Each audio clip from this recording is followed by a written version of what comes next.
So we finally got some news on Mass Effect and Bioware. And as a wise man once said, it's not great or terrible. Or well, that's what I would have said yesterday when the news broke that Bioware is essentially scaling down. Today, however, it's actually looking worse than I thought. So Bioware just updated their community blog where it says, Bioware Studio Update. Hello everyone. Today we are turning towards the future and preparing for the next chapter in Bioware's story.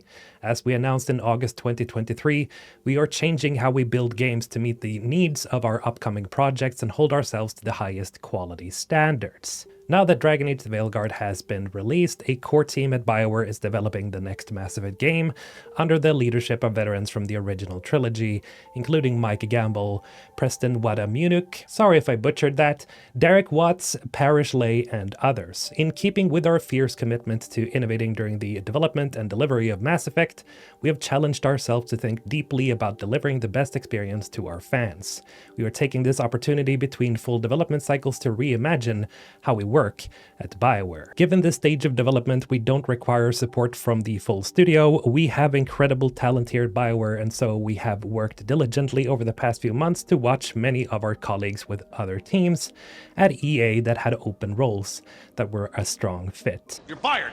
Today's news will see Bioware become a more agile, focused studio that produces unforgettable RPGs. We appreciate your support as we build a new future for Bioware. Gary McKay, General Manager at Bioware. I'm having this deja vu right here, but we'll get to that in a moment. So reading between the lines here, what Gary McKay is saying is that Bioware has scaled down, which also means layoffs. And that might not be obvious to most people. It seems rather non-problematic the way he describes it in this blog upload.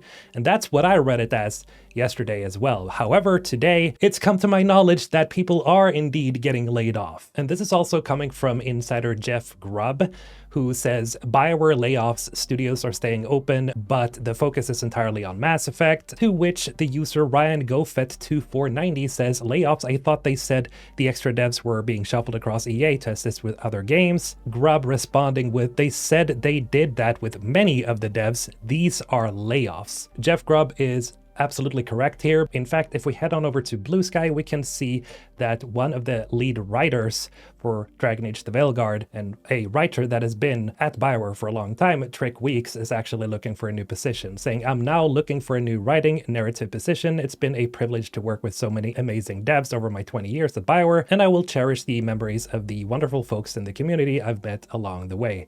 Thank you all. And to expand on this, Mark Dara, who is one of the longest running Bioware devs who is now self-employed, tweeted this, a lot of people I've worked with for a lot of years have been released to industry today. I hope everyone lands on their feet, but like every time, we are going to lose some talent from games forever. Suffice it to say, this restructuring of becoming a more agile studio is just like back in 2023 when Gary McKay updated us all on the situation surrounding Bioware in that these are layoffs. It's not just restructuring and moving people across EA. There are actually people losing their positions and getting laid off. Unfortunately, that's just the case here. Now, supposedly the reason for these layoffs and this restructuring is because the Mass Effect team, as he mentions in the blog, doesn't need these many devs working at the game because it's still in pre-production and it's not in full production yet. However, this also comes at a time when Electronic Arts has revealed that Dragon Age the Veilguard only reached half of the player engagement than they had expected. And you know, we've also talked about this before. What does that mean? Does that mean that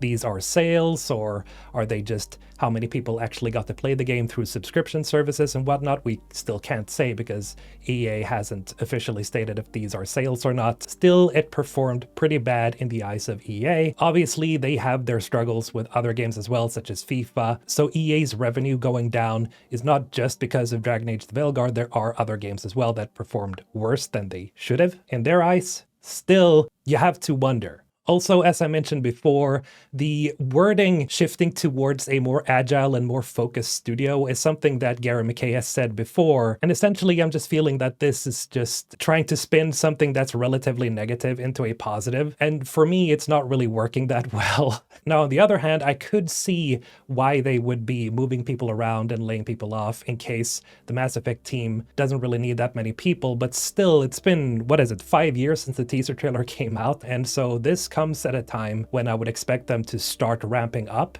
but it's still stuck in pre-production. We still don't know how far they've actually gotten here. And if you ask me, it's probably going to be stuck in pre-production for at least a year or more. And as we know is the case with Bioware, they're probably going to start full production like a year down the line, and then it's going to be a 2 or 3 more years of full production, and then the game is going to be out probably by 2028, 2029, maybe 2030. We're probably going to have to wait a couple of more years for the game to come out. And so we go back to that prediction by Jeff Grubb, who said previously a while ago that he thinks that the game is going to be out by 2028, 2029. So it's not going to be relatively soon, at least. Then again, that's just a guess, but that's also what I'm assuming at this point. It's probably not going to be out by 2027, which was my prediction back when it seemed like things were looking brighter. Now, I do want to mention that I do still have hopes for the Mass Effect team here. We have some really huge talent on the team that's working on the game. One of the biggest ones is, of course, Mary DeMarle, as she was the lead writer for games like